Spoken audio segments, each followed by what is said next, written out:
Motor Formula Team is the world's first and only motorsports management company and racing team dedicated to African and Afro-descended drivers, racers and managers. Its objective is to enter a fully diversified team to the Dakar 2023 and the 24 Hours of Le Mans in 2024. 23-year-old Toka Murphy shares these sentiments as an aspiring race car driver.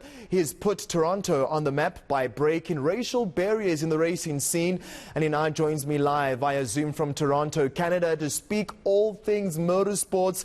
A very good evening from South Africa, but good afternoon to you, Mr. Murphy. How are you doing? Good afternoon. I'm doing very well, and thank you very much for featuring me. Fantastic. I mean, what drove you, excuse the pun, to quit engineering and to pursue motorsports?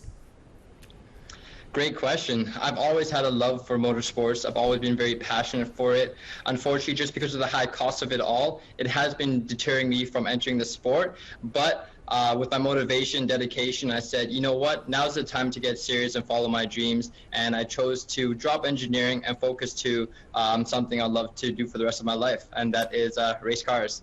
Wow, Toka, you're born in South Africa. You have proud Sesotho roots. What are your ambitions as a South African black Canadian in the global motorsport space?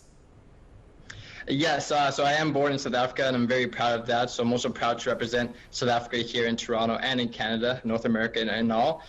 My goals are just to show that, you know, anything is possible once you put your mind towards it. I don't come from the usual spectrum of fellow race car drivers, but I'm still making my way and being very successful with that. So that is why I would love to spread the awareness, letting know people that it might be a bit cliche, but the power is really in our hands, and we just have to focus on what we want to do, stick to it, be disciplined, consistent, and no matter the adversity, no matter the hardship, keep pushing.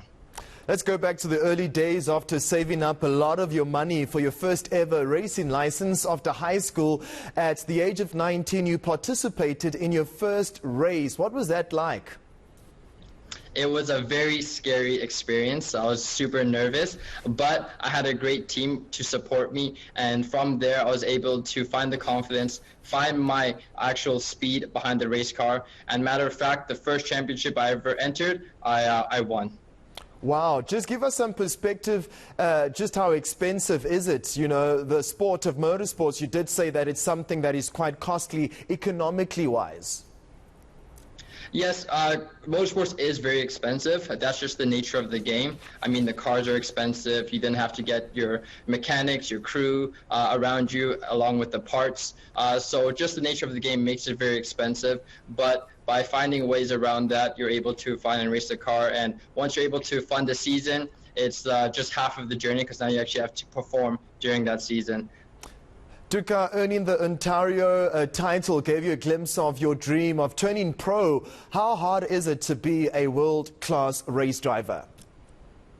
Certainly a lot of competition worldwide, here in North America, in Europe, and especially, you know, Africa has a lot of talented drivers. So it is very competitive, and that it will definitely be a huge step to overcome when trying to be one of the best.